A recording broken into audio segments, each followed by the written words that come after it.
recording. Eric, I think you can go back on live stream again, and then Nadia, I will set you up to do a backup copy.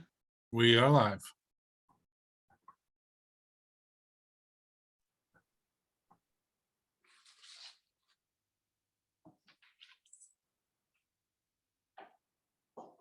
Okay, Nadia, just looking for those controls for you. And I believe I've enabled you to do a backup copy for us, Nadia. Do you confirm? Hold on. Yes.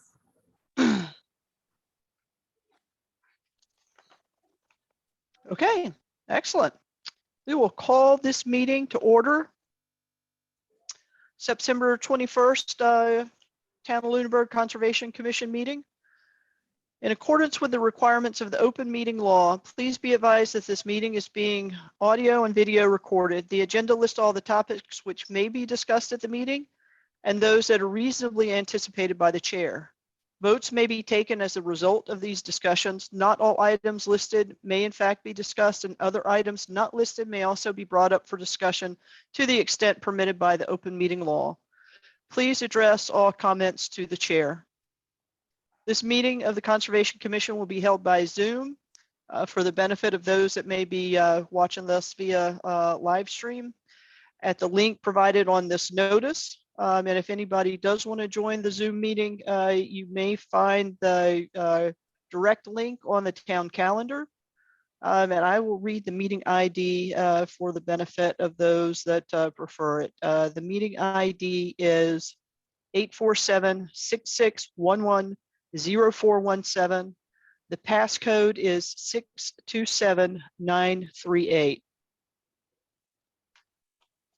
We will start out with a roll call. Bob Pease, who's out. Rich Birch, I believe, is also out. Jeff Viviano. I'm present. Katie Childs. Here. Mike LaRoche. LaRouche, I'm here. LaRoche. Thank you for that correction. Okay, no worries. And Richard Trebley. Present. Thank you. Are there any announcements by the commissioners?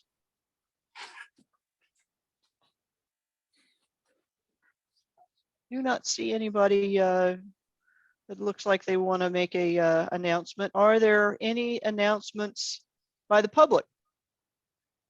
I have an announcement, Mary. Nadia, yes. I think I have a couple actually. One is I wanted to let the commission know that the MACC meeting is coming up in October. I think it's going to be on October 15th in Devens. So please, I think I've sent that around. Everyone take a look at the workshops, and if you'd like to sign up to go, please do let me know. It's always great. It's very informative.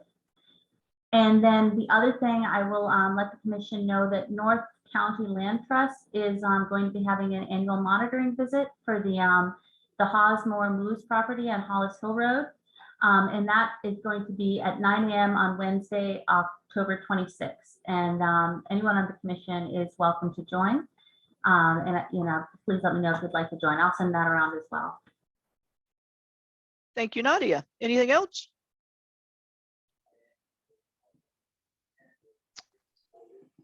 Okay, and last call for announcements from the public.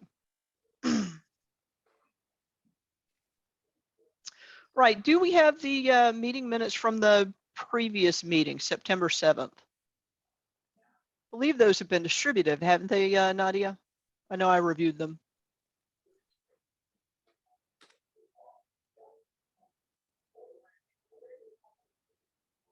Nadia? I believe I have sent those around. Has everyone had a chance to either see them or to review them in the folder? Yeah, no, this is Jeff. I received the minutes and reviewed them. They all look good to me. And I've reviewed them as well, and they look good to me as well. I would accept a motion to accept the meeting minutes as distributed for the September 7th. So moved. Second.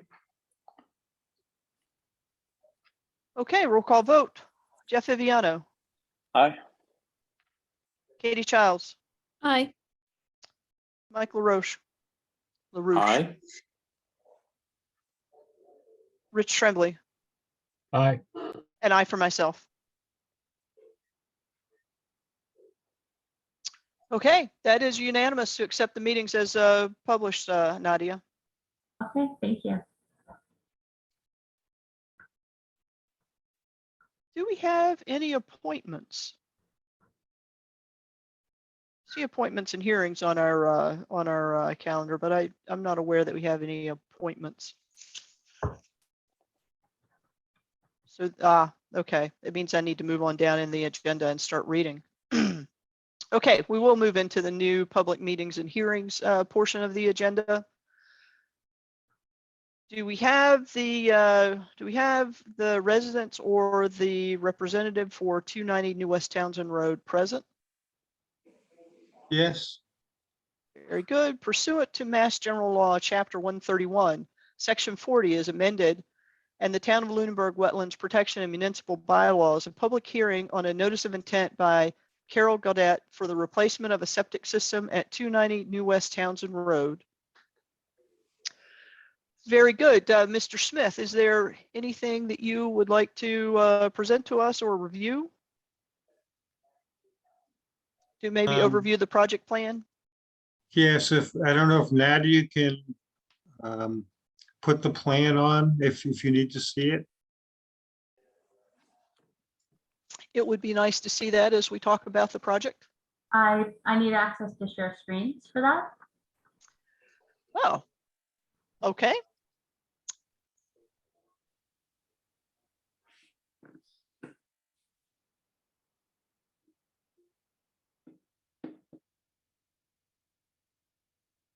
Now try it. Hold on, Mary. Sorry, I have somebody on the phone who's trying to get into the meeting and got kicked out and can't get back in. I had a Mr. Sadowski that was in the waiting room. I just admitted him. I had admitted him before. Maybe that was who. Yeah, that should be him. Okay. Hold on, let me, oh yeah, we have a new plan. I'm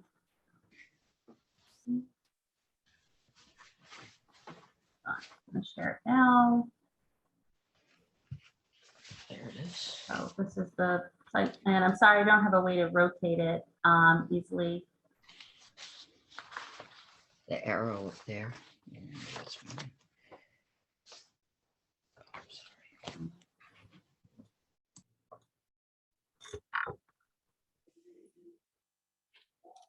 Okay, Mr. Smith, do you want to walk us through this project? Yes, it's a replacement septic system for a house that did not pass Title V, and the new septic system is basically going in the same area as the old, a little bit upslope. You can see the highlighted area of the old one, and it is going over 60 feet from the wetland boundary, and everything being done will be out of the 30-foot no disturb area. It's fitting it in between the wetland area and the existing well, which is upslope, which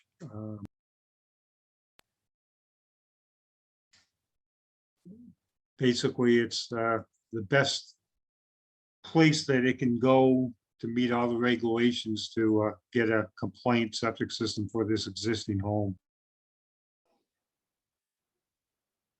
There's only 3 trees that need to be cut in the area to put the system in. One's 22 feet downslope, and there's one fairly close, halfway between the house and the septic system near where the tank is, and a few shrubs upslope of it. It's pretty much a minor impact for the best that we can do for this situation.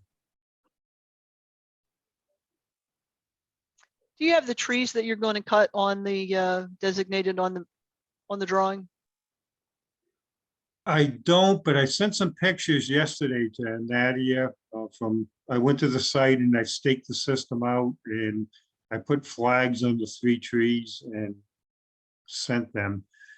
One is, if you look on the plan, right about where the word final is, the letter F, it's in that area, it's about 22 feet from the septic, that's a cherry tree. And then there was a very small tree pretty close to the edge of the system. About where you see the word, well, it says final 100.83 was pretty close to where the number 3 is. So that's pretty much it for the trees. Very Okay, minor. so the cherry, there's a lot of final stamps and designations on this. The cherry tree would be located next to which final, or approximately where which final is, or pick another kind of landmark for us to I'd understand. say right between where you see the W, where it says Waddles, downslope of the system, and where you see the 30. Ah, okay, Right between those two. okay.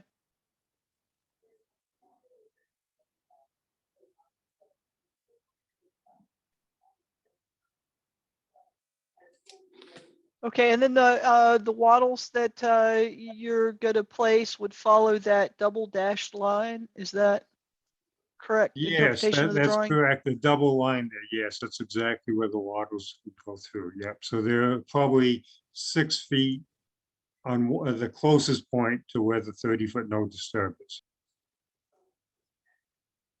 Okay.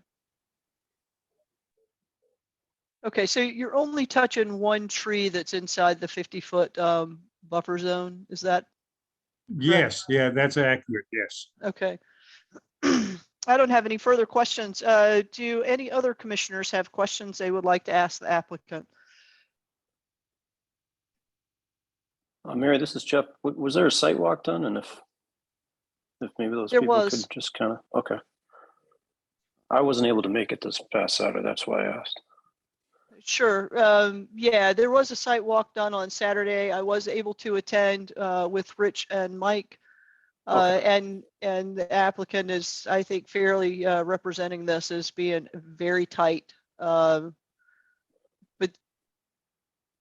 I don't know that there's any other really alternative in there. Okay. But yeah, I'll let Rich or Mike add further comment. Madam Chair, Yes, Mike. just wanted to find out from Mr. Smith, does he plan to replace any of those trees that he's taking out?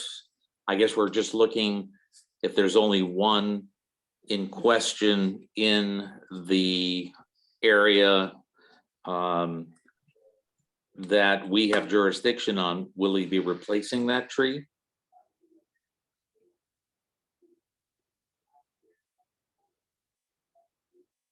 If needed, that could be done. Sure. And how big is the tree that you're removing, Mr. Smith? It's about a 12-inch cherry tree. So what is our current rule, or do we have some sort of guideline on replacing a 12-inch tree? That seems to be a pretty substantial tree. Madam Chair, do we have some sort of guideline in that regard? I'm not aware of them, but I am the kind of one of the newer members here, so I will let Nadia, Jeff, or Katie speak to that, or even Rich if he's aware of some type of guideline that we have for replacement. I can certainly speak to it if the commission doesn't. It's within the bylaw. There are performance standards, and I believe they are for cutting trees within the 30-foot. The 30-foot buffer, they do not, I don't think they apply to 50-foot. Let me see if I can pull it up on screen, the replacement of trees. But there is a pretty specific, let's see. Yeah, Nadia, this is Jeff. It is within 30, and if it's 8 to 20 inches, there's 2 replacement trees, but this is outside the 30, so I'm not sure if it would apply here. Share the screen related to this. So this is the regulation. It's 10.4.1 in the bylaw.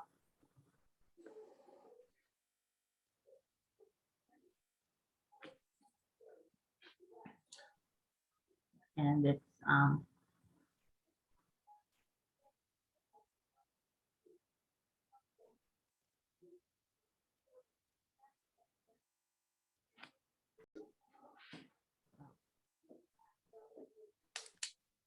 it looks like the performance standards is only for within 30 feet.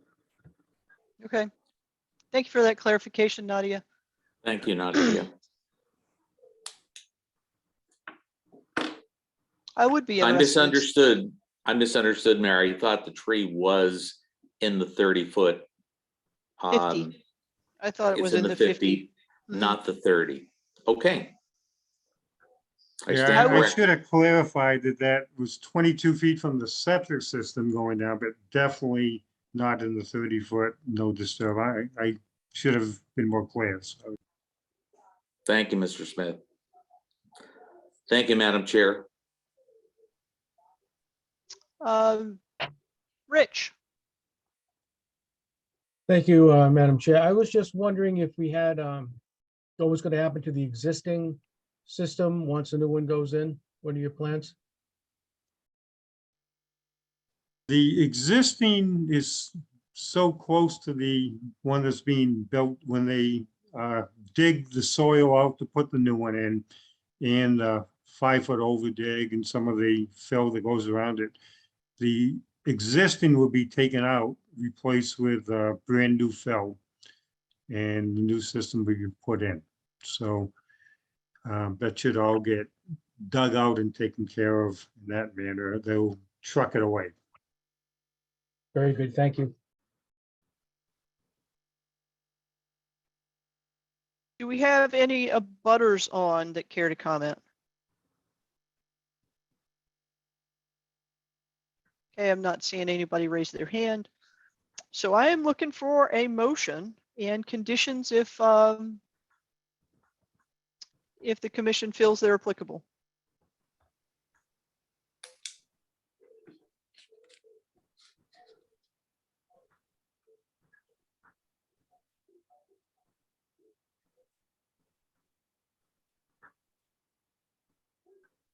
Is anybody interested in making a motion to approve? Yeah, Madam Chair, I'll make a motion if you'd like. This is Jeff. Thank you, Jeff. I'll I'd like to make a second. motion to approve septic system as designed at 290 West Townsend Road with a standard order of conditions. I second. Roll call vote. Jeff Viviano, Aye. Katie Childs, Aye. Mike, Aye. Rich, Aye, and I for myself. So that is a unanimous vote to approve as designed the septic replacement septic at 290 New West Townsend Road with standard order of conditions. Moving on to continued public meetings and hearings. Thank you. Thank you, sir. Pursuant to Mass General Law, Chapter 131, Section 40 as amended, and the Town of Lunenburg Wetlands Protection and Municipal Bylaws, a public meeting on a request for determination of applicability by Nicholas Pirro for reseeding and associated grading within the wetlands area of 408 Electric Ave. Do we have Mr. Pirro or his representative here on the call tonight? Marion DePinto from Three Oaks Environmental is representing Nick. He's at a function for his daughter this evening, but I have the ability to text him if anything comes up that I can't answer. Nadia, do you happen to have the plan that I emailed to you? McCarty drew up a plan as requested by the commission, and forgot to put the catch basin on it. So they went out and measured it today and put the catch basin on the plan. I believe I do. Hold on. Okay. So the request by the commission was to indicate the limits of the wetlands, the two isolated wetland areas, one that's fed by the sump pump from across the street, and the one in the corner of the fencing by the new gas station, and cited the buildings on the plan as well, and the 30-foot and the 50-foot buffers to those isolated wetland areas.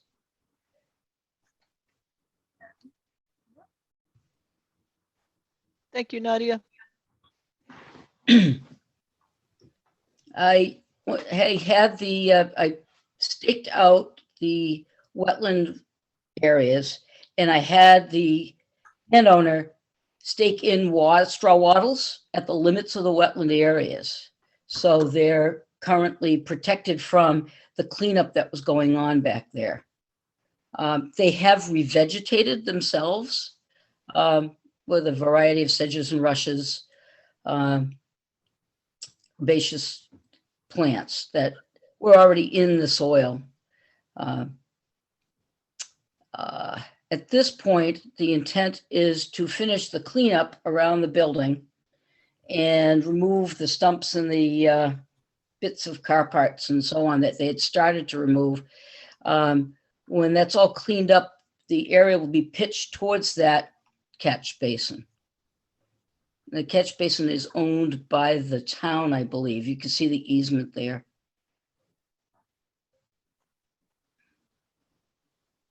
I don't know if anybody has any questions at this point. Do we have on the plan, maybe it's on the application, the work that's proposed to be done? I think the portion of the drawing that we're looking at right now does not show, I don't think, the areas that you want to reseed. Could you just kind of explain those to us? Yeah, there's no initially we said reseed the wetlands. I was going to replant the wetland areas, but they did it on their own. So there's no okay. reseeding necessary.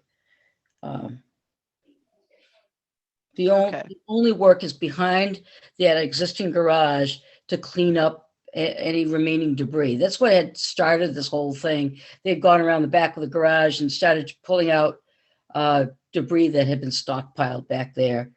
Bits of car parts, some old stumps and things that maybe were thrown over the edge. I'm not sure. There was a dead tree there, a portion of a dead tree. And that was brought out to the front of the property and piled. I believe that pile may be gone at this point.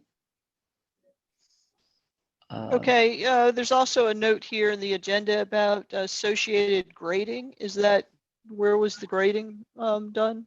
The grading was done right behind that garage to clean up the soil, the bits of glass and so on that were in the soil. They'd graded it.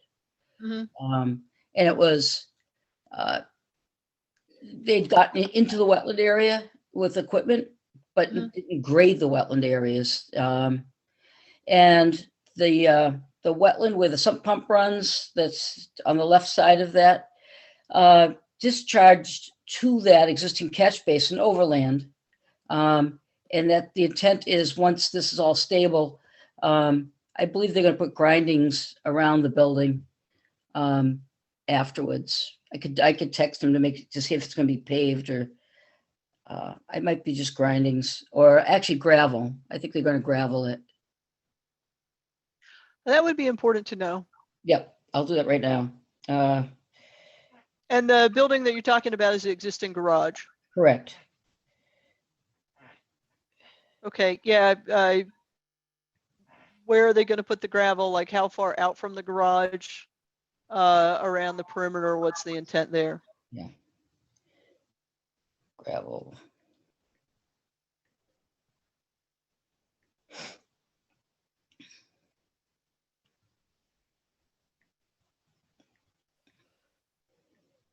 It might actually be in its current state, other than So there's some last little bit back there that has to be removed. I'll send him this there. Let's see what he said to me. All that's left to do is grading towards the catch basin and the final cleanup.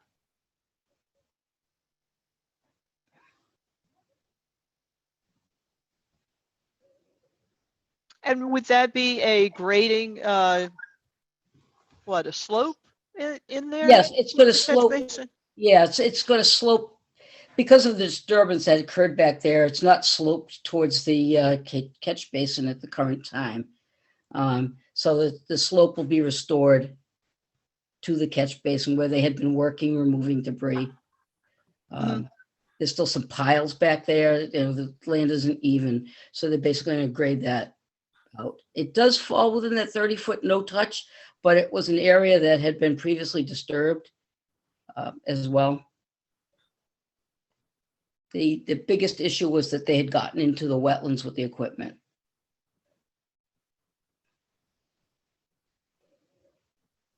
And Nadia may have seen the property at the time, or currently, if she can, might be able to speak to it.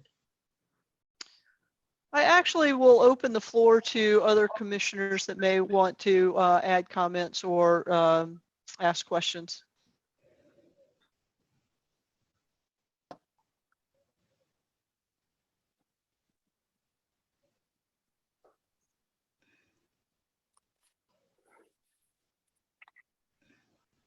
Madam Okay. Chairwoman, this is Jeff. Hi, Jeff. Yeah, this was just my expectation, but I thought that there would be some sort of, I guess, design on what they want to do for improvements. Like, I think the driveway should be outlined, and any kind of access, like inside that 50-foot area that they'd like to do into that garage, just so that it's on a plan. Oh, And that it just doesn't encroach any further into that wetland area. That was just my understanding, but so there's no real, I mean, this is kind of the wetland plan, but it's not really any kind of construction plan or what they'd like to do with the garage and pave or use regrinds or gravel and where that's going to be.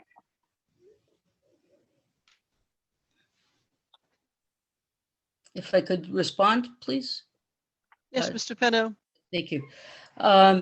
It's existing. Whatever's there now is existing, and that's not everything from the garage forward is whatever's existing. There's access, current access there to the garage. The work took place behind it. And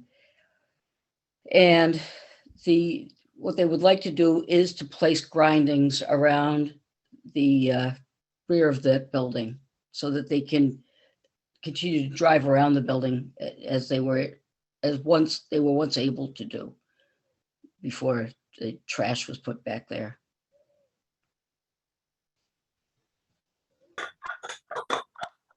Okay, but to Jeff's point, none of that is actually shown on the drawing.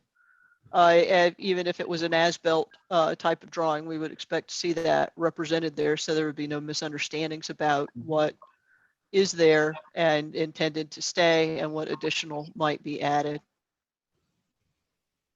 Okay. Mike LaRoche, you have your hand up. Oh, and you're on mute. Thank you.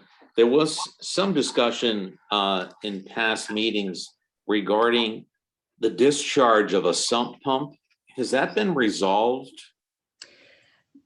Not that I know of. He'd been trying to work with the town and various departments, and they keep passing it. Board of Health passes it to somebody else, and that sump pump is still running from not the house directly behind the lot, but one over from it. And if you stand there long enough on a wet day, it runs periodically. Is that going to affect this project by continuous discharge? I believe that that was why that catch basin may have been put there, because of runoff from the road behind and coming into this property. If that sump pump were to stop operating, I suspect the wetland in that area would shrink dramatically, may not exist. I understand. Thank you. You're welcome.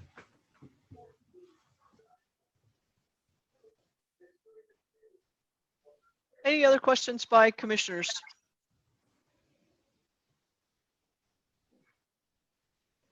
Any questions or comments by members of the public?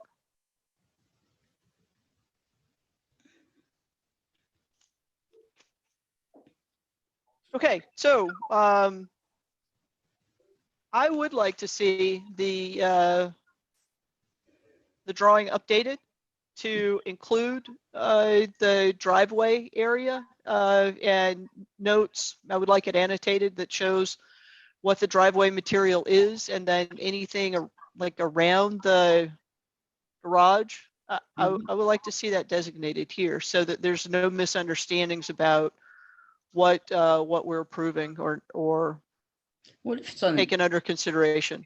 aerial photography might show it too. But when at the last meeting, the request was to show the limits of the wetland and the buffer zones. There was no other request. Otherwise, the plan would have been prepared to show what else the commission would like to see. I mean, I wouldn't mind continuing it to do that.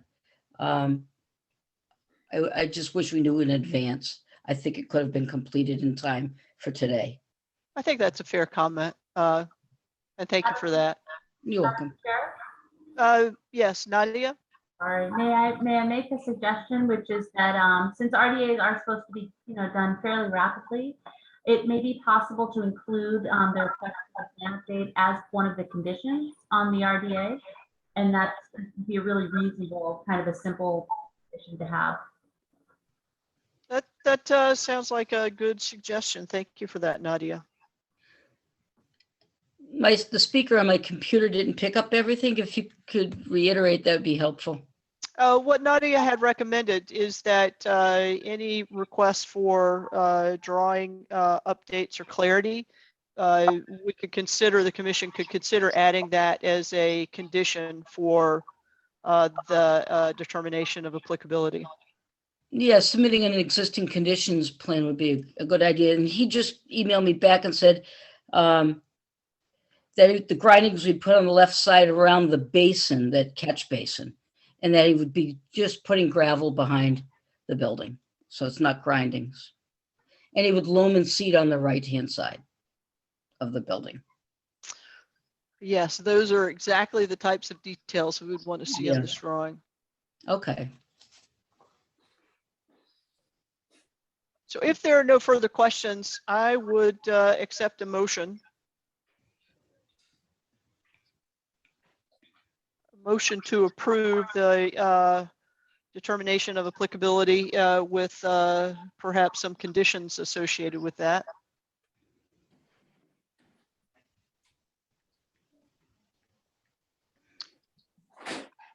Are any of my commissioners in a position to make a motion?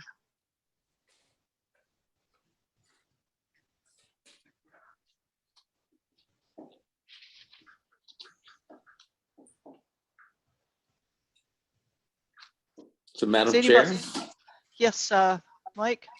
so you're proposing that we add the conditions of loom and seed to the right-hand side, and this plan is going to be updated by the applicant.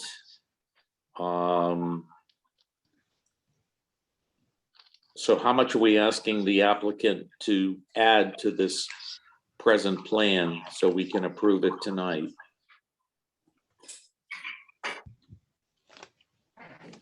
Well, I personally would want to see all the existing structures on the plan. That would be gravel, driveway, if there's a wall of any type, any place that anything that is a disturbance in the existing landscape, I would like to see that designated. Any proposed work, I would like to see that also designated. And if the if the commissioners feel that the information on the current drawing and as discussed tonight are not sufficient for determination of applicability, then I think we need to move in that direction.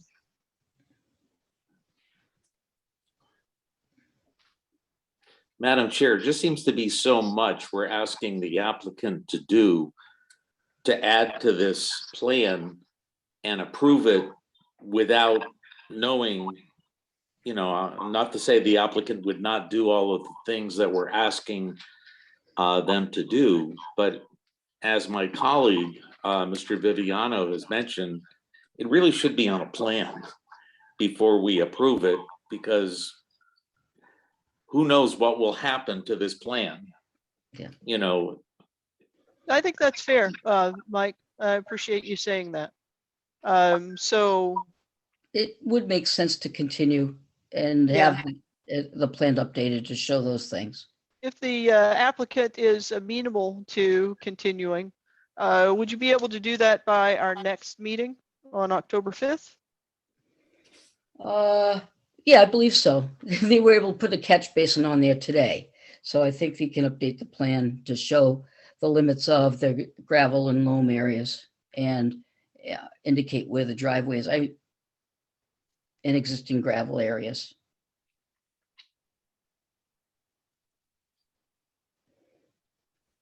I'm going to ask him if we Okay. can continue to the 5th. I'll let you know what he says. Hang on.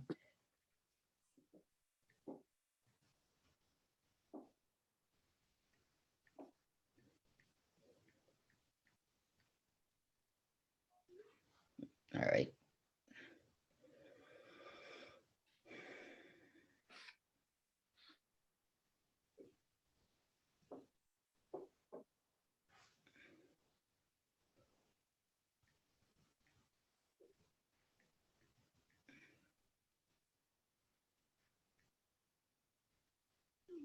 He said, okay, let's continue to the 5th. Okay. So do we have a commissioner that is willing to make a motion to continue this to the 5th? So moved?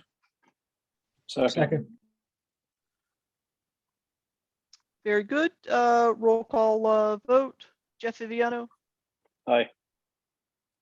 Katie Childs, Aye. Mike, Aye. Rich, Aye. and I for myself. Okay, great. Thank you. You're welcome. I'll be on later again, so I'll sign off. All righty. So no early night for you then. No. Very good. All right.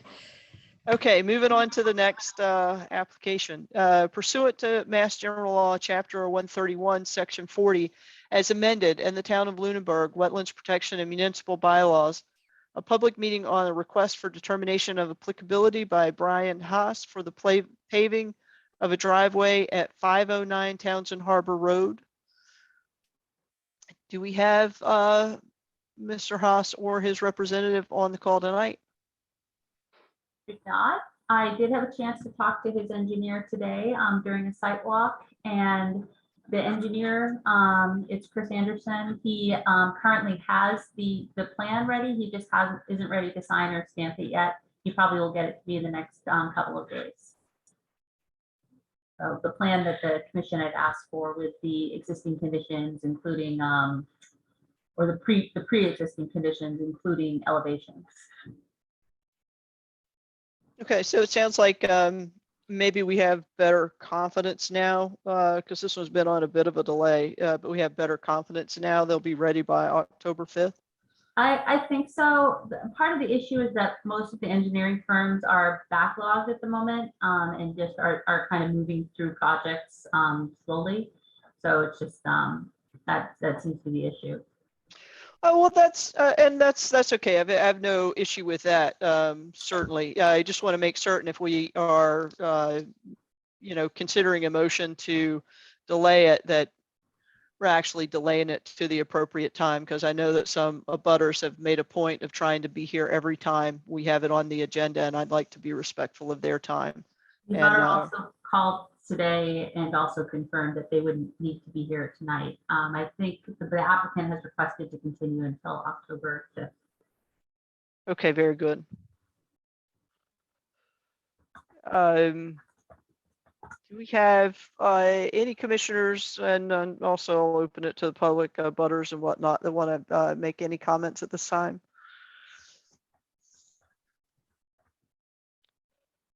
Okay, I would accept a motion to continue this application to October 5th.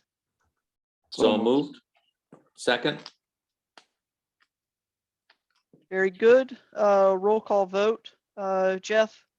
Aye. Katie? Sorry, aye. Aye. Mike? aye. Rich? Aye. And I for myself. Okay, moving along. Pursuant to Mass General Law, Chapter 131, Section 40 as amended, and the Town of Lunenburg Wetlands Protection and Municipal Bylaws, a public hearing on a notice of intent by Christian and Allison Martin for the demolition and construction of a single-family home and garage at 127 Chase Road. Do we have the Martins or their representative here on the call tonight? Good evening, Madam Chairman. Can you hear me? I can hear you. My name is David Sadowski, principal of DJ and Associates. I'm here representing the Martins. The check that was sent to DEP was found. It had been cashed by DEP. However, a file number has not been issued by the Worcester office yet. I did talk to Judith, the district, or the person that's in charge of that, the Worcester office, and she said that the information is in the rotation, but they haven't got to it yet. They were going to try to get to it by tonight, but I'm still looking at my screen and nothing's come in with the DEP file number. I guess since you need a file number to proceed, I don't know if you could ever close a hearing and wait for the file number to come before you actually enacted like the time for the appeal or anything like that. I'm not sure if that's ever happened before, but I know they're anxious. They're living in a trailer and they need to get the building demolished so they can start construction, so they can move back into the house that was damaged by the fire. I don't know if any of the commissioners or yourself have an idea. I'll close at that. I'm not certain that we are granted that latitude. Nadia, can you provide some advice around that? So sorry, what advice would you like? Yeah, we're There's on no the D- second thing right now. There's no, Yeah, you there's- can't close So without there's a new DEP meetings, number. there's opening, whatever, new meeting, and continued public. We're on the top first public. Continued.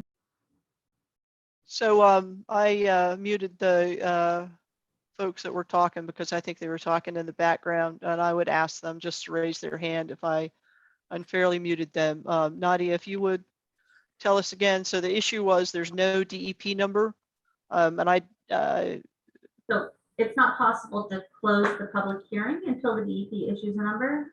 So it's not possible to close or issue an order of conditions at this time. So That's the what best thing would be for the applicant to request to continue. I thought that was going to be the advice that you would give us. That's consistent with my own understanding as well. So Mr. Sadowski, I believe that we will need to continue this. Okay, if I could, Madam Chairman, and I will offer that. I'm just wondering, is there any type of an emergency order where you could allow the demolition to proceed and then hold off on the home construction until a number comes in? Emergency based on what grounds, though? Well, I mean, Inconvenience? the house is inhabitable. It needs to come down. It's in disrepair. It could be a public hazard if anyone was to go near it.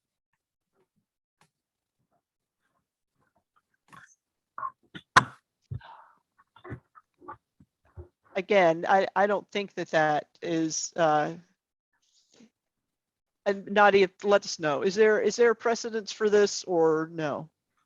In terms of taking the house down, they had made that request previously. I mean, we could do an emergency order. The house has been standing since January at this point. So, I mean, it would certainly accelerate the work. So I'm gonna say it's up to the commission. It certainly would be possible. I think if there's, you know, controls, given the distance from the water, to do under an emergency order conditions. If, you know, the house is starting to show clear structural issues at this point, but the house, as I understand it, the fire was in January, and doesn't look like anything has happened since then. Do we have any type of criteria for proposing or justifying something as an emergency order?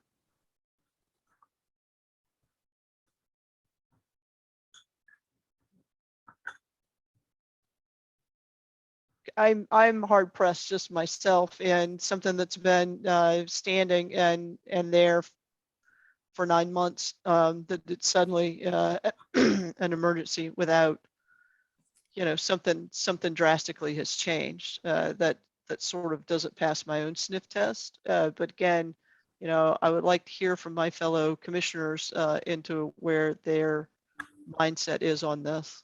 I really don't want to place an undue hardship on the applicants, but we also have to do what's reasonable and fair given our remit.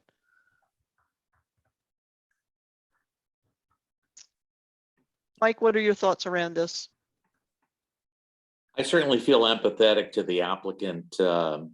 However, if something were to happen without a DEP number, I think the commission puts themselves at risk. And I'm not sure, you know, given as all the information has been said, it's not as if the house has shifted to a point where it's now something's imminent for it to fall. I mean, is there anything that's been presented to let us know that, so we can actually apply that to an emergency ruling at this time? Or is it just that it's gone on a long time and we've been waiting? I realize that's,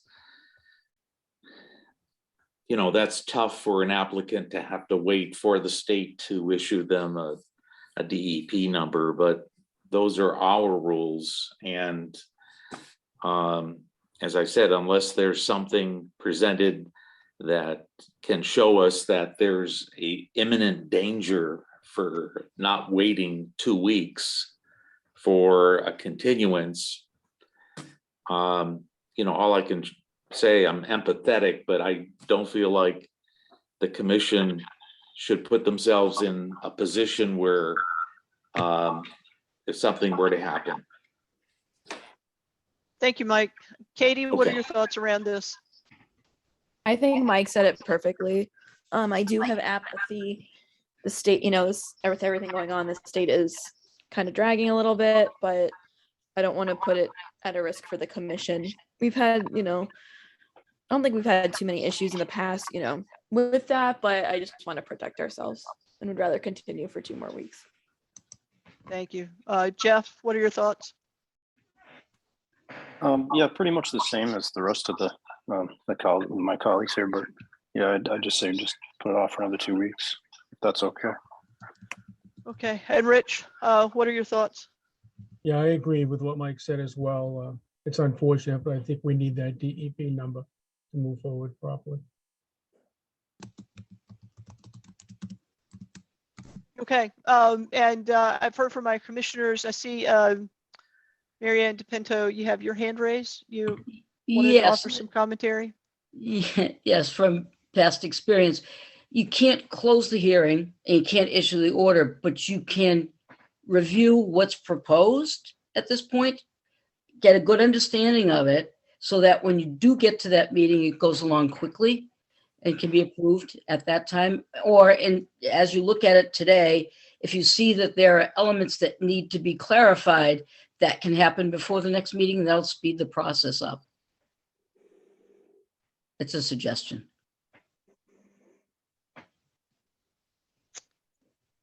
Okay, thank you, Mr. Pinto. I believe we have already reviewed the plan for this. Am I recalling that accurately? Yeah, Madam Chair, Chairman, one- this is David Sadowski again. Now that the commissioners have finished. Yes, you already have reviewed it. I guess maybe maybe I'll learn a lesson here. Maybe I should have asked for a determination by the commission if this even, because I think the building is 96 feet. The corner of the building is 96 feet from the resource area. Perhaps I should have just approached this in a different way where the board could have acted themselves instead of sending it to Worcester. But all that being said, I'd like to ask for a continuance to your next meeting. Okay, I'll accept a motion to continue this to the October 5th hearing. So moved? Second. Okay, roll call vote. Jeff Viviano, aye. Katie, Aye. Mike, Aye. Rich, Aye. and I for myself. That's a unanimous vote to continue this to the October 5th hearing. Thank you very much for your time. Thank you, Mr. Sadowski. Moving along. Pursuant to Mass General Law, Chapter 131, Section 40 as amended, and the Town of Lunenburg Wetlands Protection and Municipal Bylaws, a public hearing on a notice of intent with the DEP number 208-1271 by Ryan Proctor for the demolition and construction of a single-family home and driveway, reconstruction of retaining walls, and the installation of a new dock at 451 Townsend Harbor Road. Do we have a either the property owner or their representative here with us tonight? Madam Chairperson, Greg Roy with Dillson Roy. I'm representing the applicant this evening. Thank you, Mr. Roy. Thank you. Madam So- Chairperson, Yes, Mike. I'm I sorry. apologize, Greg, but I need to recuse myself for this application. I just wanted to be upfront about that before anyone starts presenting. Yes, sir. No problem. Thank you Thank for you that, very- Mike. All right, thank you. Go ahead, Greg. Thanks, everybody. Again, Greg Roy with Dillson Roy. Both Ryan Proctor and myself represent the blocks at 451 Townsend Harbor Road. We opened the hearing 2 weeks ago. The commission raised three primary questions.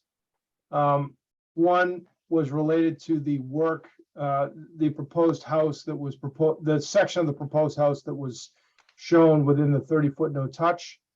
The second issue related to the proposed retaining wall, lake wall along Hickory Hills Lake, and the third related to the tree removal and wanting to have an understanding of the location of the proposed replacement trees that were proposed to mitigate the loss of trees on the property.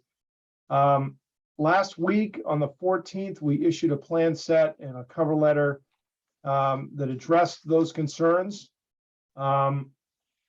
We had revised the plan to show the replacement trees. We actually added 2 additional trees, and I'll go over this in a minute. We added 2 additional trees to be removed, but we also showed the location of 8 replacement trees to mitigate the loss of those proposed trees. At the time, we had also shown a proposed revision to the lake wall. We adjusted that from a vertical wall to a more like a natural stone revetment. More on that in a minute.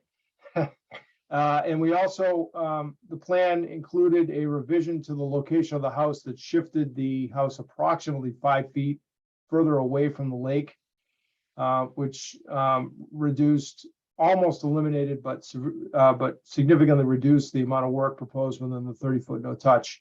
About a day or two later, we received the DEP file number with comments, all of which were related to the proposed shoreline wall. So Monday, I think, on the 19th, we issued a new plan removing any work on the waterfront. So we are now not proposing any work on the shoreline. We've completely removed that that proposed retaining wall, stone revetment from the plan. So hence resolving all of the DEP comments. But I did want to go over a little bit more detail, the two issues that remain relative to the house location and the proposed tree removal. So on your screen, you can see, I can't point to this, but the entire length, or I'll say width of the house previously was located within the 30 foot. And we've, as I said, we pulled the house 5 feet further away from the lake such that there's only a small corner of the widest portion of the deck. That area is equal to 14 square feet of area.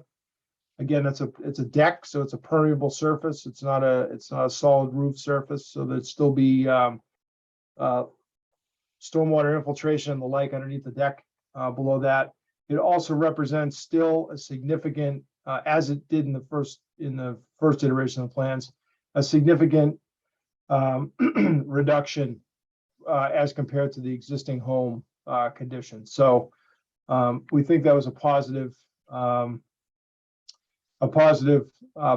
result of the opening hearing, was to get a better outcome relative to the 30-foot the waiver that we requested to the 30-foot no touch. Secondly, the last thing that remained was to address the tree removal. If you can see on your plan, on the upper portion of the screen, or on the upper portion of the house between where the garage is, we added 2 additional trees that were, as we reviewed it with the applicant, are just a little bit too close to the proposed house. Both of them are outside of the 50-foot no build zone, and of course outside of the 30-foot no touch. We're still planning to mitigate the loss of all the trees. There'll be 4 trees that would be removed, including the 2 that were previously proposed, and we're proposing to replace those with 8 2-inch caliper trees, 4 of which would be red maples. The other 4 would be I can't remember. Hold on, I have a schedule on your plan. Flowering dogwood trees, so sort of a mix of maple and dogwood trees. And you can see we've shown those on the plan, the solid circles. 1, 2, 3, 4, 5 of them are in on the northern side of the proposed house, and 3 of them along the southerly property line. So I think that's all. I'm happy to take any questions that the commission may have. Thank you, Mr. Roy. So am I understanding correctly that you still have to do a plan revision based on the feedback from DEP? No, that actually, we submitted one on the 19th. It may not be this plan that you have in front of you, but we did submit one. Yeah, the one that we have in front of us seems to still show the rock revetment on the lakefront. Is it appropriate for me to share my screen? Yeah, that would be fine. Willing to let you share your screen, and then we can actually see where you're. I have the plan up on my screen here. Let me see if I can, just so the commission can see that I'm not making it up. Hold on one second. Okay, can everybody see that? Yes. So let me just start. So you can see down here, we did a revision of 919 revised per DEP comments, and the change we made to the plan was to completely remove, we're not going to do any work on the shoreline except for the location of the seasonal dock, which was part of the previous plan. We're not going to do any work on the shoreline. That existing bank will remain unchanged. The erosion control barrier will be placed at the top of the slope here. It's shown in the heavy dashed line, and all the work will be upgraded to that. Okay, and then the trees that are being removed are circled in red in this Correct. drawing? There's 2 down here. These are the ones that we presented last 2 weeks ago. There's a sapling, and then there's an 8-inch maple. And then up in this location, there's 2 larger trees. I don't have the dimension of this one, but the larger one is fairly significant, but the canopy is going to be over the proposed house. So Okay. we're gonna replace those trees, more or less in place. So there's 5 trees where we take those 2 down. And then we have 3 trees proposal on this property line here, so. And Nadia, do you have this drawing? Or you don't know yet because it's not maybe been scanned in? I think, did you send that on the 19th? Is that right, Greg? I think we did. Honestly, it would have been Ryan. It Hold on. would have been from Ryan Proctor. Jeff, I see your hand up. I'll get to you in just a minute.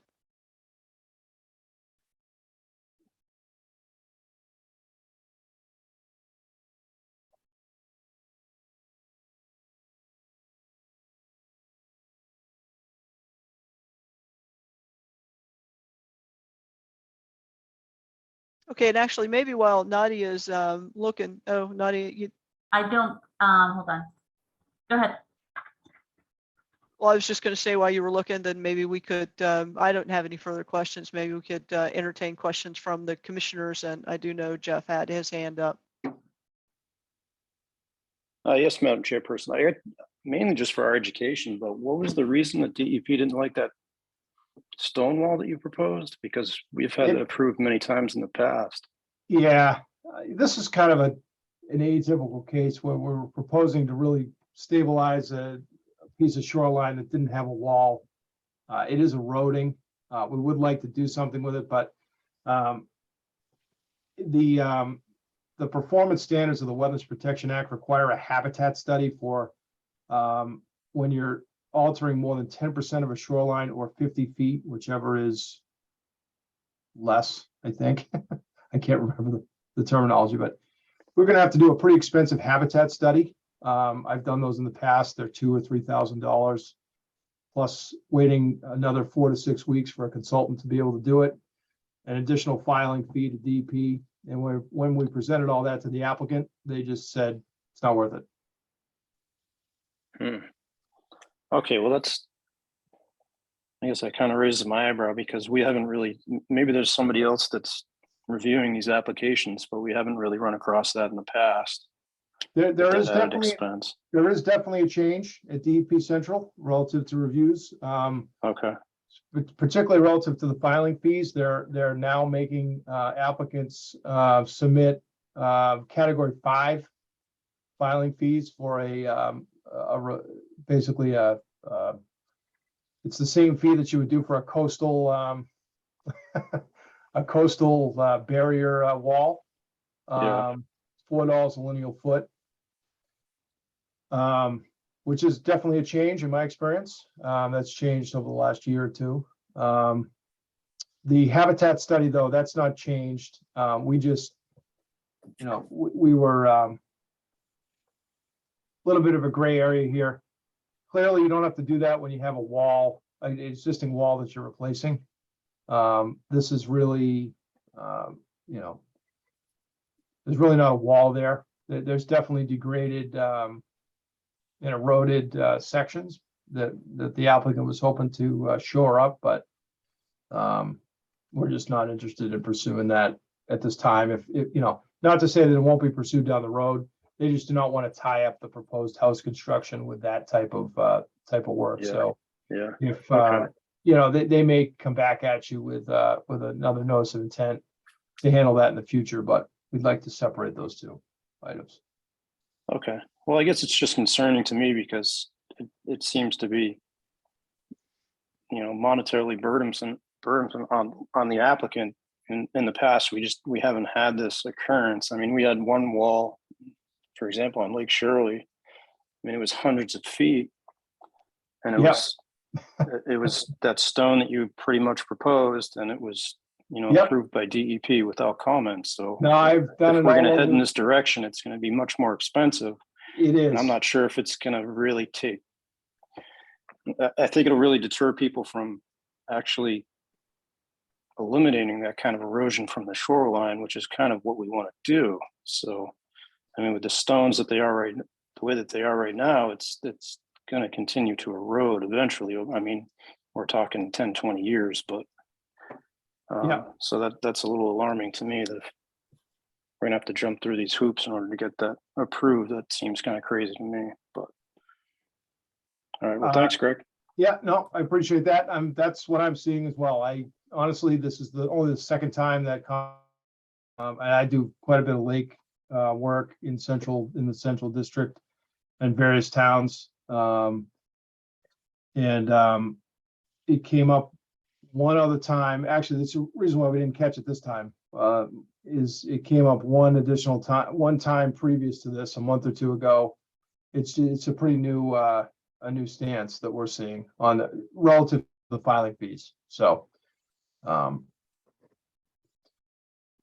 so it goes, I Okay. guess. Yeah, all right. I guess back to Nadia, see if she found that. I'm gonna send it to you, Nadia, too, just so you have it. I do not appear to have a copy of the plan. And if you can have somebody bring by a physical copy tomorrow too, that would be great. Yeah, I definitely can. Yeah, I'm sending it to you right now, just so you have it. Thank you. Do any other commissioners have questions for Mr. Roy?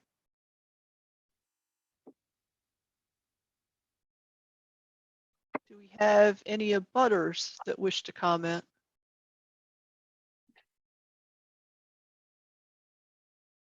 Greg, just so you're aware, we're watching you type your email.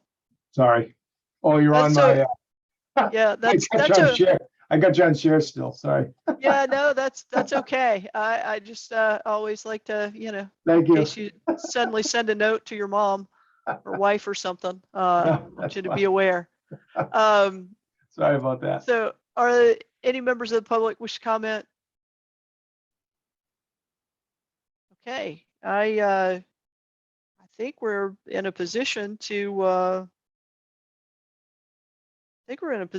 accept a motion to approve this notice of intent. We do have the DEP number.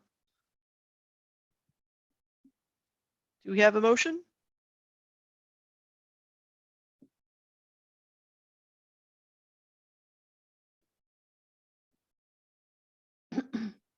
I'll make a motion that we approve 451 Townsend Harbor Road, plan stated 19th with standard order of conditions. Thank you, Jeff. Do we have a second? Second, Richard. Okay, roll call vote. Jeff, Aye. Katie Childs, Aye. Michael LaRoche. I cannot vote on this one. You did recuse yourself, and I have that note. Rich Tremblay, Aye. an aye for myself. Okay, that is a unanimous vote to approve. Thank The you. design as thank you, Greg. The design as noted on the drawing from 916 with standard order of conditions. Thank you very much, Okay. everybody. We appreciate it. And thank you, Greg. Okay, moving along. Pursuant to Mass General Law, Chapter 131, Section 40, as amended, and the Town of Lunenburg Wetlands Protection and Municipal Bylaws, a public hearing on a notice of intent, DEP number 203-1260. I'm sorry, I misread that. 208-1262 by Ed McSweeney for the construction of a single-family home, garage and driveway at Lot 3, Holman Street. And do we have the property owner or their representative here tonight? Yes, I'm here to represent Ed McSweeney on this issue, and my name is Valerie Sibley-Daigle from Northland Engineers. And this Mary Ann DePinto for the wetlands determination portion of the property. Very good. Okay, what do you want to review with us tonight? What we presented was a driveway, and that's been revised by McCarthy Engineering with the rain garden outside of the 30-foot no-touch zone, and the driveway Okay, out. Ms. Sibley Daigle, could I stop you right there? And I apologize. Nadia, do we have these updated drawings? Can we share those? Thank you. I do so much better if I can see what we're talking about at the time we're talking about it. I think we do. Wait, this is the 831 plan. I think there's also a 9. Is it the one up for 9-1? Is that right?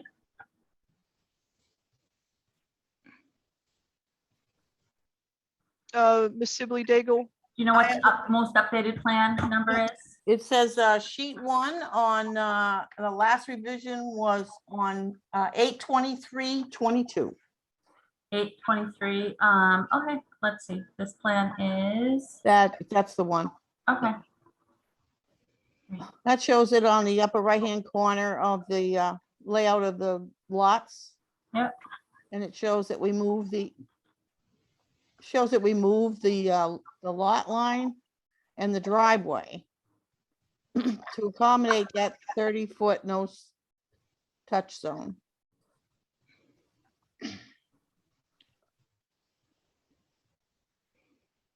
Now, the larger dashed lines are the 2 touch zones, the 30 and the 50-foot and the 100-footer. The little bubbly line going through is the siltation barrier, which goes between the rain garden and the 30-foot no touch zone. okay, very good. The driveway was moved further south. It puts that little bump in the driveway Mhm. so that all this could be accomplished, moving it away from the 30-foot no touch zone in that area of that wetlands.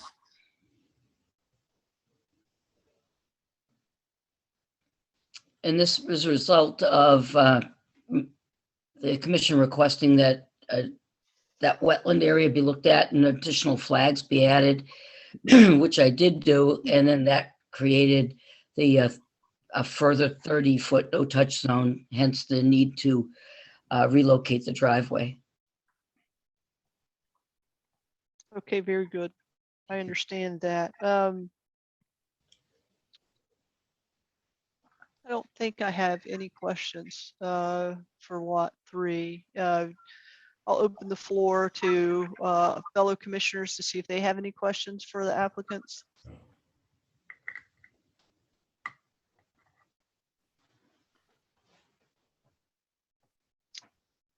Okay, and I do. Jeff, you just went off of mute. Did you have questions or comments?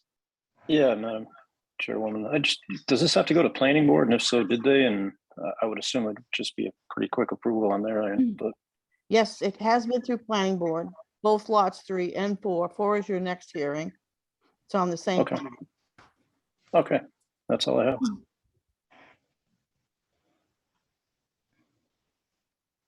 And do we have any abutters on this call to this property? I'm not seeing that we do. Okay. So I think I'm in a position to ask for a motion to approve this notice of intent as designed, with any notable conditions, orders of conditions. Do the commissioners in a position to motion?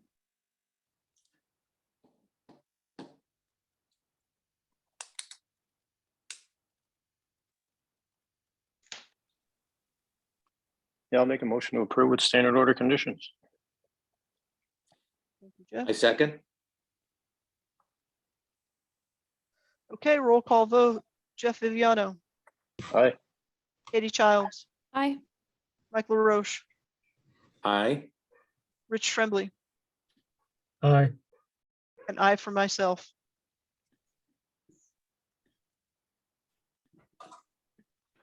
Okay, we will, that was unanimous vote to approve notice of intent as designed on 8/23/2022 with standard order of conditions.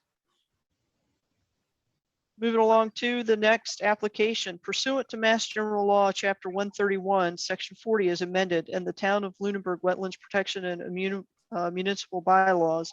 A public hearing on the notice of intent, DEP number 208-1264 by Ed McSweeney for the construction of a single-family home, garage, and driveway at Lot 4 Holman Street. Do we have Mr. McSweeney's representatives here on the call? I believe it's the same representatives we had previous. Yes, Valerie Shibley Daigle from Northland Engineers here to represent Ed McSweeney for Lot 4. And Mary Ann DePinto, 3 Oaks Environmental. Thank you very much. Please review your plan and changes with us. Well, the changes were the driveway and the location of the siltation barrier as it crossed the line from 3 to 4. And that's basically it. I don't believe there was any new flags put on this particular section. It's just that it is a common driveway between both lots, so it affected that. Very good. I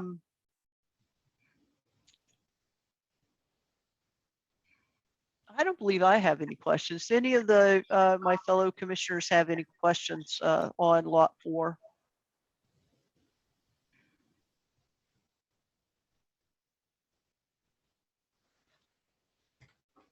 I am not seeing anybody raising their hand or going off mute. And do we have any abutters or members of the public that wish to comment or ask questions? Okay, I think I am looking for a motion to approve this with a standard order of conditions based on the design dated 8/23/2022. If the commission is so moved. So moved. I second. Thank you, Jeff. Thank you, Mike. Roll call vote. Jeff? Aye. Katie? Aye. Mike? Aye. Rich? Aye. And I for myself. So that's a unanimous vote to approve the notice of intent as designed, drawing dated 8/23/2022 with a standard order of conditions. Thank you very much, and I'll be standing by waiting for your order of conditions. Okay, Thank you. thank you. That concludes the public meetings and hearings section of our agenda tonight.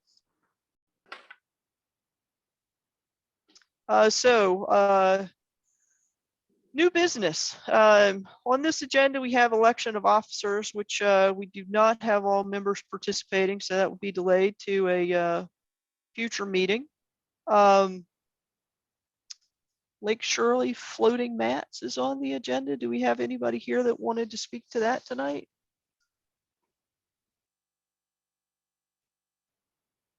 Nadia, who were we expecting somebody to come in and speak to that tonight? Sorry. That's the I floating think it's mats? That's yeah, up to me. floating mats. All I know is that the Lake Shirley, that they are planning to do, they have some floating mats that they're planning to physically remove. It is a part of the order of conditions that has already been approved. And just they've given a heads up that they're sort of organizing to start that work. So there's some floating mats of vegetation that need to be, I think, physically removed from the lake. I'm not sure if they're going to get a harvester for the day. That may be the case, and they're going to put them on somebody's yard. I think Nick Piro's yard. Okay, do we have any commissioners that have any questions or comments around that? I can just make comment, Madam Chairwoman. Thank you, Jeff. Please Just proceed. being out on the lake, there are probably these big peat moss mats that come up from the basin and they float up to the surface, and they're kind of a danger. I'd say some of them are probably about 12 feet across, and they're barely kind of coming out of the lake water itself, so they're just kind of floating around. So if you were to hit it with a boat, doing a significant speed, you would definitely do some damage to the boat, probably lose the lower unit off of the boat. So I think they're just kind of looking to drag them to shore and then just kind of pull them apart. They're kind of like a gel almost. They're not solid, but it's definitely something that needs to be removed. There's probably like 3 or 4 of these sections that kind of pop up every fall. I'm not sure exactly why it's that time of the season, but if there's more aeration at that point, but it's just a danger to have them on the lake, and that's the reason that they're asking to have them removed. Definitely sounds like a hazard to navigation. Yeah, it's very difficult. They're brown, and you know the lake base is brown, so you can't even really see them until you're almost on top of them. So yeah, they are dangerous.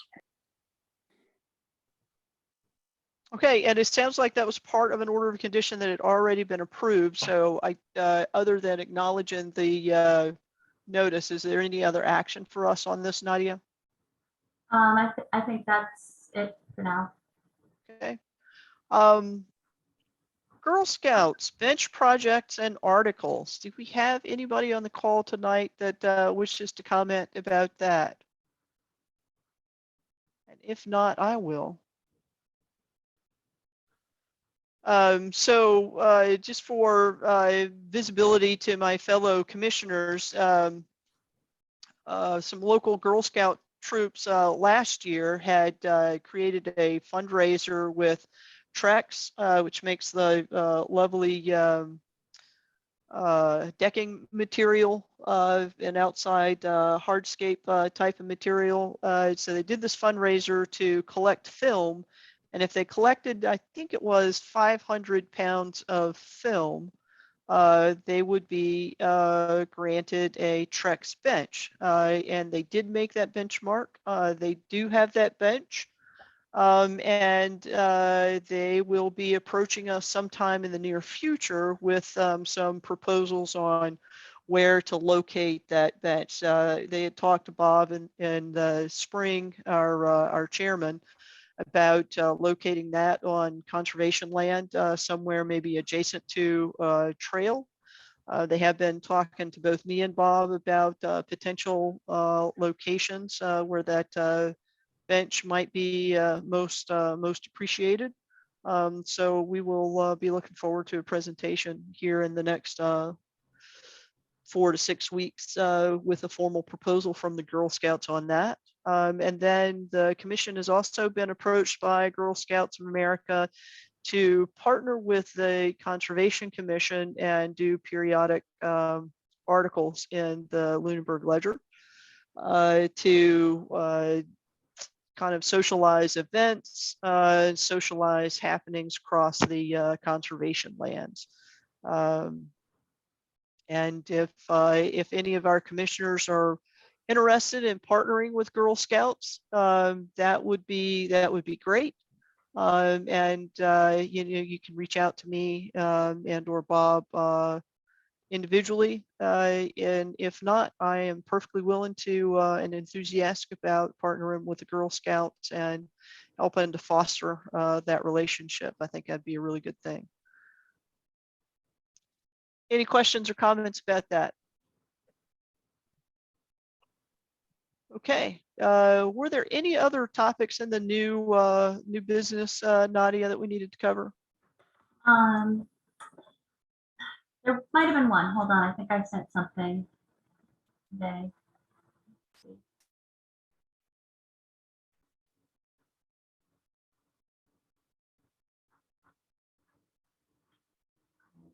No, I don't think so. Okay. Thank you. Old business, any updates on encroachment issues at the listed properties, 192 Townsend, 104 Woodland, 116 Woodland, or 100 Woodland?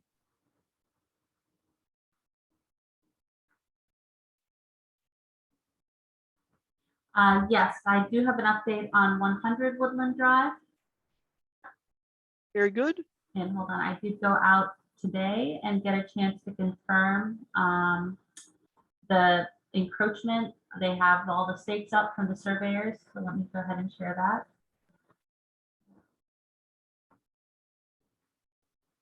So you can see maybe down here, here's one of the stakes, the big flag. So their steps are outside of the encroachment area. And then here's some of the other stakes in the yard. And this is all area that's been cleared. I think there was a building here that was part of the encroachment. And then the stake is here. And then there's some gardening area, but there's no more structures. Oh, that was that. So yeah, and to me it appears that they don't, unless the commission thinks otherwise, I think they have moved all of the structures certainly out of the area that was surveyed as an encroachment. And with the homeowner, Dennis Palmer, he also said he's willing to talk to the owner of 104 Woodland Drive, who I think hasn't been responsive, Geraldo. So there is a chance of moving forward with them even before the lawyer's letters get issued. Who did you say was willing to go have that conversation? The owner at 100. Oh, okay. Okay, So cool. at least reach out sort of on a personal level. I mean, we also could, we could do a visit or a phone call as well. Okay, yeah, that's it's even better if a neighbor is willing to do it. Okay, awesome. Do any of my fellow commissioners have questions about 100 Woodland Drive?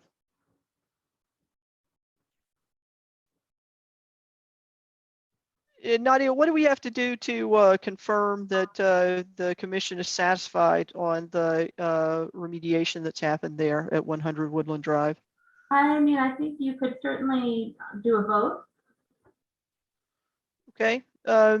Is anybody willing to motion to, and what would we be motioning for? Clearing the, or accepting the remediation on the encroachment issue? That sounds pretty good. Okay, I would accept a motion to accept the remediation for encroachment of issues at 100 Woodland Drive. Is anybody willing to motion or second that? I'll second that. I'll make it a motion. Excellent. Okay. Roll call vote. Jeff Viviano, Aye. Katie Childs, Aye. Mike LaRoche, Aye. Rich Tremblay, Aye, sorry about that. and I for myself. Okay, very good. That's unanimous vote to accept the remediation as performed at 100 Woodland Drive for encroachment issues. Moving along, Hollis Road residents.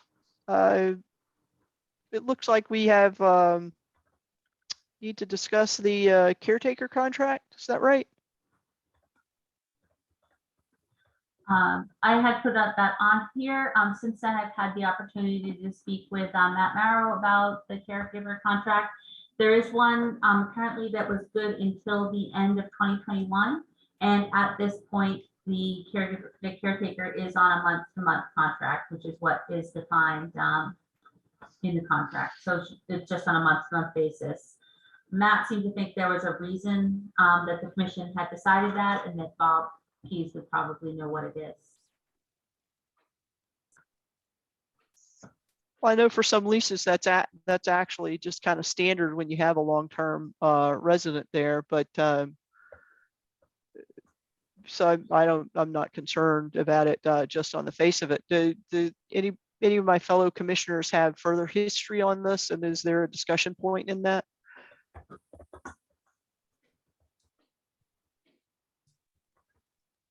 Does anybody have concerns that they want to articulate at this point?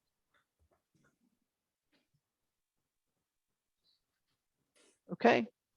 I think, thank you, Nadia, for following up on that and getting us clarity on the terms of that existing contract. Is there anything else that we need to discuss about the Hollis Road residents? I think Mike has a quote or two. I can pull them up for the fencing project, and we do need a vote on that, which I don't think happened last time. Okay. That sounds very exciting. I think last meeting we did speak about the need for some fencing for the pollinator habitat.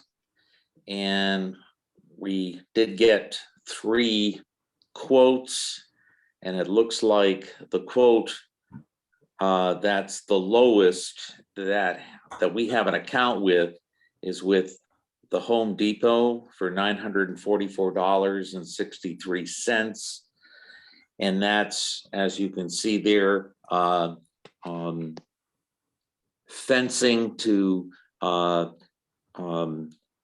enclose some of the trees that they have to protect the new trees from deer and other predators who might want to eat those trees during the fall and winter. And this is what the volunteer team at the pollinator habitat would like to get, so they can contain not only the trees, but some of the many areas that they've so diligently have nurtured this past year, and so we can protect them. So when spring comes by, we will still have those wonderful plants that they so cared for during this summer. And so I would like to make a motion to approve a purchase order for $944.63, so we can have our team continue their work at the pollinator habitat. I'll second that. Okay, roll call vote. Jeff Viviano, Aye. Katie Childs, Hi. Mike LaRoche, Aye. Rich Tremblay, Aye. and I for myself, which is a unanimous vote to approve. Thank you very much. And is there anything else on the Hollis Road as residents that we need to discuss tonight? There is. I just wanted to give an update. As of tomorrow, we have received 3 quotes for the replacement of windows for the Hollis Road residents at 123 Hollis Road.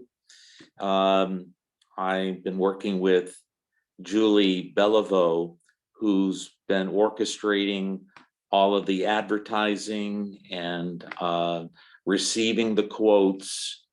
And even though we have 3 quotes now, we have 1 more day for any other quote to come in. So she says she can't decide on who the lowest bidder is for those windows until tomorrow.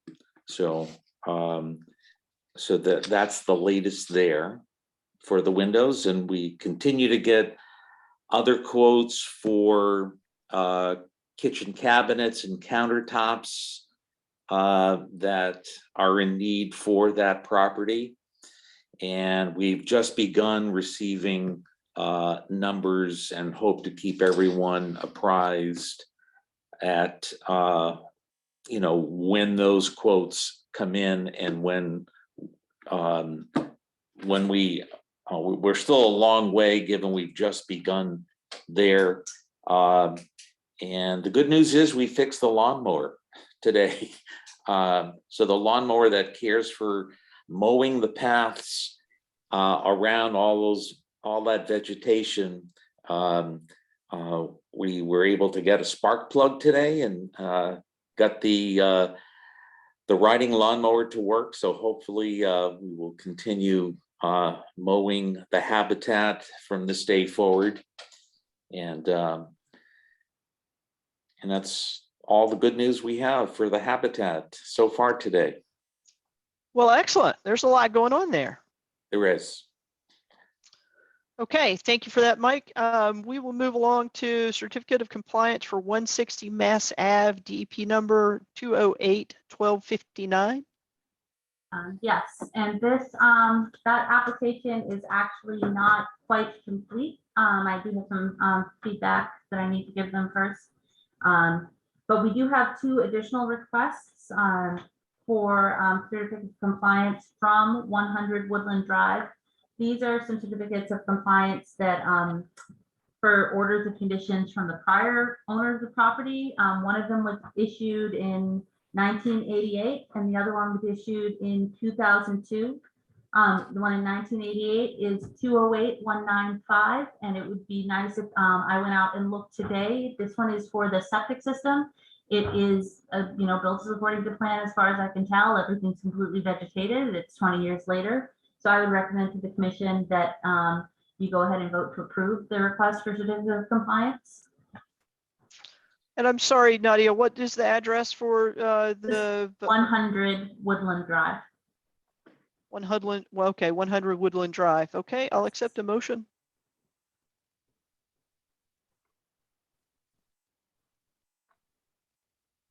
I make a motion that we approve that order of conditions.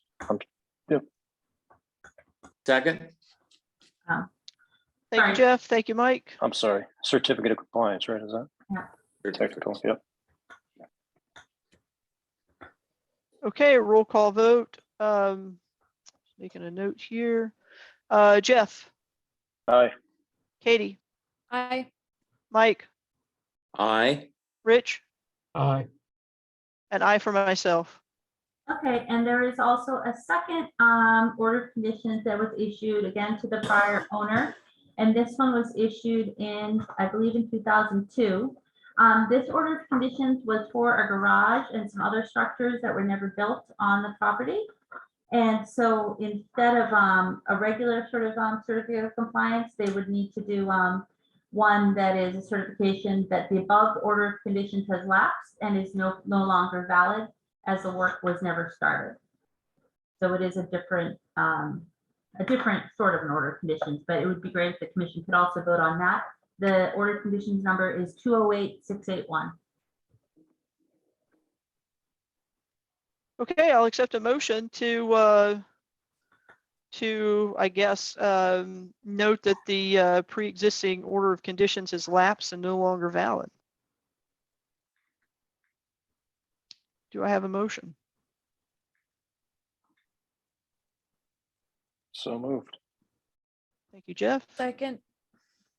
Thank you, Katie. Roll call vote. Jeff, Aye. Katie, Aye. Mike, Aye. Rich, Aye. and I for myself. So what's next, Nadia? The next one I have is an administrative determination. And this is for some, a couple of trees that somebody would like to cut. It's at 20 Fire Road number 19. Let me pull up the pictures. And so this is, there's a homeowner. They have some trees that are sort of along the road, but they are also, this one is, he wants to cut this one, which is sick and has a lot of issues with dying. And then there are 2 more, which this one is a dead tree. It's right next to the power lines. And this one has a lot of issues, and it also branches are getting very intertwined with the power lines. So he would like to cut all 3 of these trees. My recommendation is that the tree that is dead and the tree that are, is dying and is right around the power lines, I think those make sense to cut. He is also willing to do replacement plantings. I recommend that he do a replacement planting for the far tree, which this one, which is also it's less, it would be a single replacement planting for this tree. Somewhere along his property line. He says he has room and the ability to replant. So that's the administrative determination. And do we have any questions or comments by our commissioners?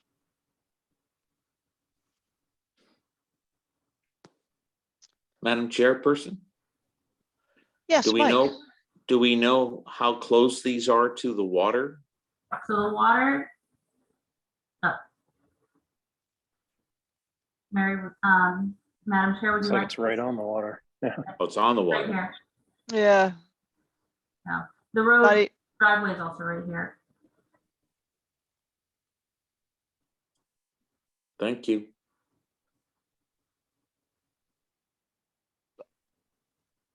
Any other questions?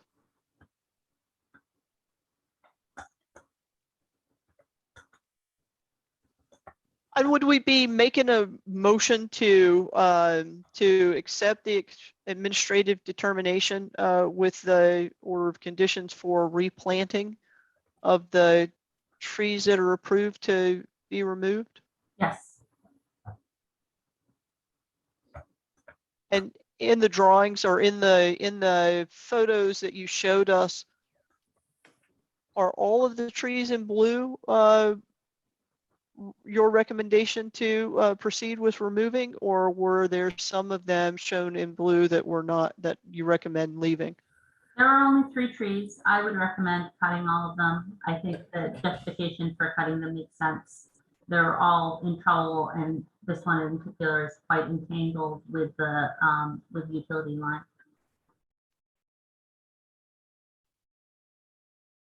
Okay, I see all 3 of them here in this drawing, or drawing, that photo.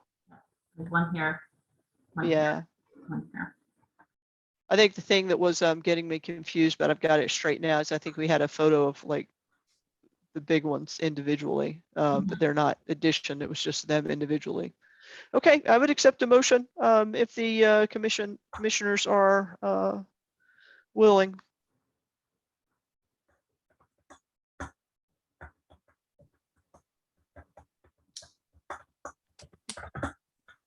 I'll make a motion that we approve to cut the 3 trees depicted and 1 2-inch caliper oak or maple type to be placed, I guess, in that clearing right there. Would that be okay, Nadia? Yeah. Okay. That way the water gets a little shade there. You said oak or? Or maple? Do we have a second? Richard seconds. Thank you, Jeff and Rich. Roll call vote, Jeff, Aye. Katie, Aye. Mike, Aye. Rich, Aye. and I for myself. Moving along to the enforcement section of our agenda tonight. You know, I see we have highlighted 691 Chase Road. It's only highlighted because it was added to the agenda. I am going to recommend Okay. Jeff and Rachel Kazaka from 75 West Street are here. And I don't know if they would like to present the work that they've done on completing the issues at their property. Hello, am I unmuted now? You are unmuted now. Thank you. Awesome. Sorry about earlier, Mary. Oh, it's no problem. It happens to all of us. So I had emailed the things over to Nadia regarding everything that was completed. We moved forward with making sure that all of your recommendations were taken care of. She does have those photos. I don't know if you're able to share them, Nadia. I am. Hold on 1 second. Okay, thank you.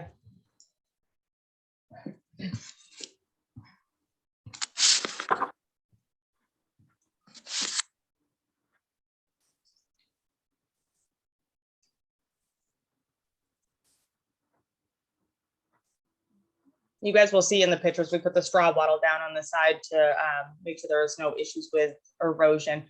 When would you recommend that and the stakes be removed?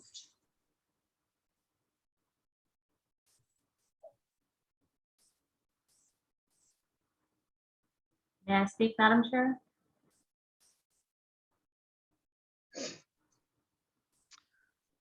So this is 75 West Street. Yeah, that's our property. This was done across the street. We had some dirt that was put over there, so it's technically 52 West Street. We have permission. We have all the documents signed to have agent rights over the property at the moment. Okay. Yeah, I remember I had an opportunity to walk out there. Yeah, with you were on guys. you're on the property with us for the site walk, so. And you've removed all of the soil that you had placed there, yes? Correct, yep. So we removed the soil. I know the concern was the 3 bulk of trees, making sure that there wasn't too much weight on the roots, damaging or suffocating them, causing them to die. So we went ahead, hired a company to come out and excavate all of that off of the property. You then requested obviously the straw wattle on the bottom for erosion. You guys wanted seeding, hay and all that. And we put the 6 blueberry bushes in as well to further prohibit any encroachment in the. Excellent. And did you reseed or just put the blueberry bushes in? We seeded as well. And what did you seed with? The slope seed that was recommended. Okay. And then we put the hay on top of it as suggested in the enforcement order as well, or whatever it's called. I can't remember. I don't have any further questions for you. Do any of my fellow commissioners have questions? I'm not seeing any hands raised. I will take the tags off the trees. I left them on in case there was any more site walks that needed to be done to confirm that they were what you guys requested, but those will be removed once I don't have to go on these meetings with you anymore. Sure, that makes sense. I totally understand that. I mean that in the nicest way possible. That's fine. That's prudent. Okay, and Nadia, what would we be motioning for to accept the remedial actions for the violation at 75 West Street? You could. I might recommend that you might want to actually wait until the area has revegetated. And same thing for removing the erosion controls. It has not, I think with the weather now, I'm sure things will start to sprout. But at this time, the ground isn't really stabilized with any kind of vegetation. So I would recommend waiting until that time. Okay, that's an excellent suggestion. And do we have a recommendation on when that kind of time frame might be? It might be this fall, it might be next spring. Now, my question to you is holding on to this forever, putting all of the money and the extra things that you guys requested. We had no issue complying with that, but we're not able to like drag hoses across the street and make sure that this flourishes. I've learned throughout this process to just leave that property alone and have nothing to do with it. So again, we did what you guys asked. I cannot be held responsible for when it sprouts, if it's great, not. I don't understand how that's in my control. So my concern with waiting is if something happens that's out of my control, how is that going to affect me in the end? Well, so, and I am a fairly new commissioner, so I'll speak just for myself with my kind of layman's understanding. Once you touch something, you have incurred the obligation to fix it, even if fixing it brings it whole to better than you found it. Okay. And that's just part of the way the law rolls. But hopefully we have a wet fall. We certainly do. And I would certainly hope that those lovely blueberry bushes flourish for you, because that'll be fun in next summer. I'm not stepping foot back on this property. So Bill, you guys own those blueberry bushes. They're no longer mine. I want nothing to do with them. Well, I think they belong to the parcel owner there, right? But you might be able to enjoy some wildlife that's encouraged to come up there and partake. But I do acknowledge Nadia's wise advice to wait until this is revegetated. Yeah, Nadia, would we have is it pronounced Kazaki? Kazaka. Will we have the Kazakas call and let us know when this is starting to sprout and take hold, so that you can come down there and witness the state of revegetation? Is that the way the process would work? Yeah, I would say just send an email along. It doesn't have to be, I don't know what the commission wants, but I think once you get you will probably get some vegetation on that slope. And that will be enough to sort of keep the dirt from going down the hill. And at that point, it will be time to remove the straw wattles. But it's just difficult to remove them when you have bare soil. Okay, I don't mind holding, we can remove those in the spring. I just am I don't mind waiting to remove those. That's understandable. I thought, my understanding of the conversation we just had was that I needed, in order to like close this chapter, I have to wait for another meeting to have a site walk and approval. So maybe I was misunderstanding that. I mean, I think it would be sufficient for an enforcement order because it's an RDA that's already been approved by the commission. If you'd like to call the office, probably I could do the site walk. It doesn't have to be like the whole commission at this point. Okay. So it just, just to confirm that the erosion controls are ready to take out. Okay, and just continue like with the communications as we did in the beginning between you and I, just to stay on the same page, and then springtime, as long as everything is strong, we can move forward with removing the straw wattle and the stakes.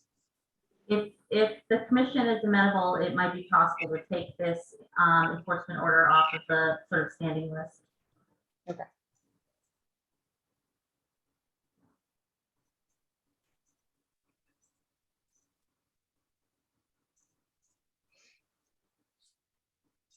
It's Mary, Madam Chair, it's up to you.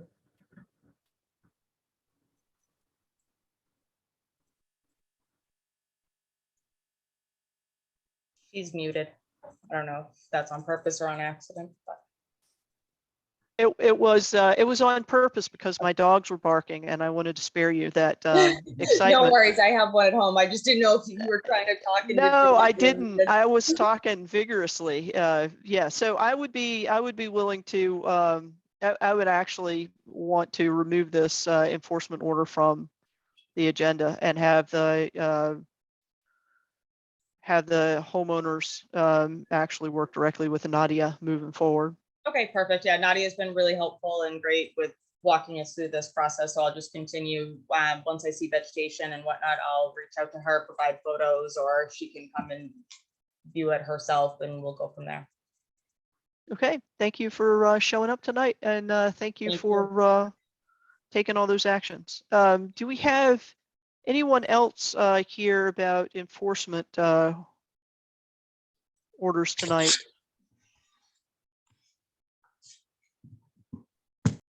Hi, folks. This is Dave Blatt, 411 Goodrich Street. I had given Nadia some information regarding, that I'm still waiting for Greg Roy from Dillis.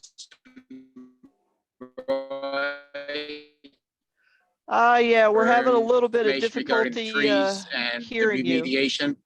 But I just figured I'd come in. Yes, I know. I'm in the middle of minutes. I was on the phone, but now I'm in the middle of nowhere. So I apologize there. I think what you said is that you're waiting on your engineering organization to contractor get back to you. Correct. Okay. Okay. But however, I do, I know it wasn't part of the thing, but when you guys came for the last site visit, you had pointed out some concrete on the left of the driveway. I just wanted to let you know, I took care of that concrete. I removed that. Okay, excellent. Okay, so I'll look forward to chatting when I have some information from the engineer. Okay, thank you. And do you have photos that you could send to Nadia, or Nadia, could you go out and take photos of that area where the concrete was, which was adjacent to the driveway, if I remember correctly? Yeah, I have a few pieces to still grab, but the big pieces are gone. What I'll do is I'll be back in town on Monday. I'll look to remove the last little bit, and I'll send some pictures in for the commission. Okay, thank you, Mr. Blatt. Thank you for that update. I appreciate it. Yes, no problem. Thanks for having me. Thanks. Very good. Is there anybody else here tonight to talk on enforcement or violations? Okay, we'll move along. I do have a letter from the Beers lot. And which one is that, Nadia? What address? 205. Okay, very good.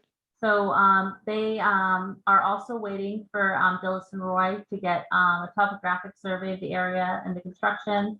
And they also, she had sent pictures of the current situation with the posts, the vegetation underneath the structure. So that's the update that I've gotten from Marcia Beers. Everyone seems to be having a hard time of getting their plans at the moment. Okay, thank you for that update.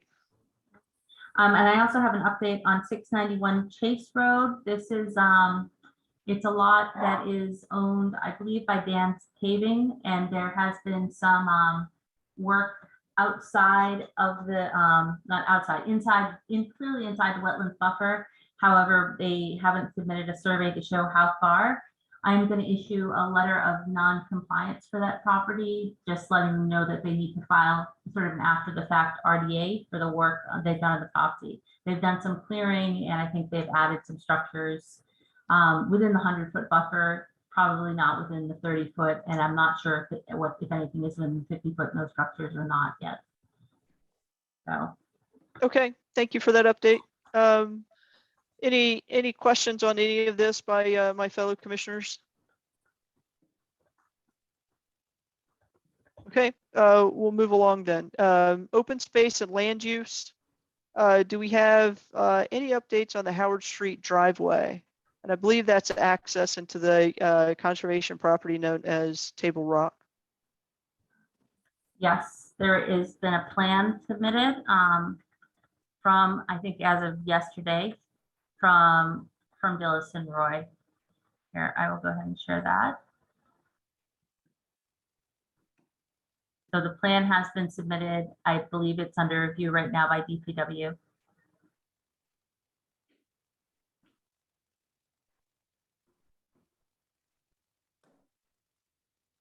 Okay. So thank you for that. Do we have any idea how quickly DPW turns those reviews around? they usually are pretty fast. So, I mean, I would expect by the next meeting. Okay, very good. And Bob's not here tonight, so I imagine we don't. The update on the Trails grant, all the grant paperwork completed. I can't imagine that we have an update along that, but I'll ask just for following the program. And then committee reports, Stormwater Committee. I think you had received some feedback, Nadia, that even though we appointed Rich volunteered and the commission appointed him, the Stormwater Committee is actually asking us to do a formal vote on Rich's appointment. Yes, and they're also waiting for an email address, with official town email address, which you haven't gotten one. Is that right, Richard? Oh, I attended one already last week. You did? Okay, great. So, but they would like a formal vote. Okay, so I think we can just go. We've already nominated him, right? And had that nomination last week, so I believe we can go straight into a roll call vote. Jeff Viviano. Aye. Katie Childs. Aye. Mike LaRoche. Aye. Richard can't vote on himself, and I for myself. So I think that makes it unanimous vote for Richard Tremblay to be the Conservation Commission's representative on the Stormwater Committee. Thank you. Congratulations, Rich. Thanks, Rich. Thank you, Mike. Thanks, Jeff.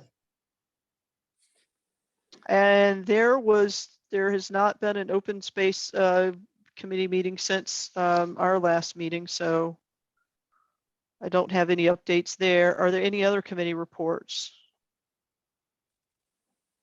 I'll take that as a no. Okay, any public comment? Open the floor for that.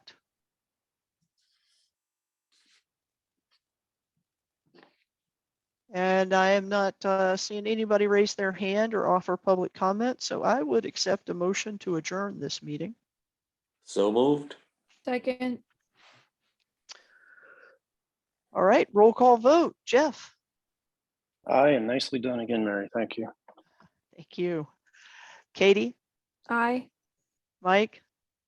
Aye, and I second Jeff Viviano's comment about a nice job.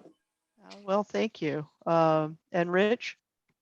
Aye, and again, nice job.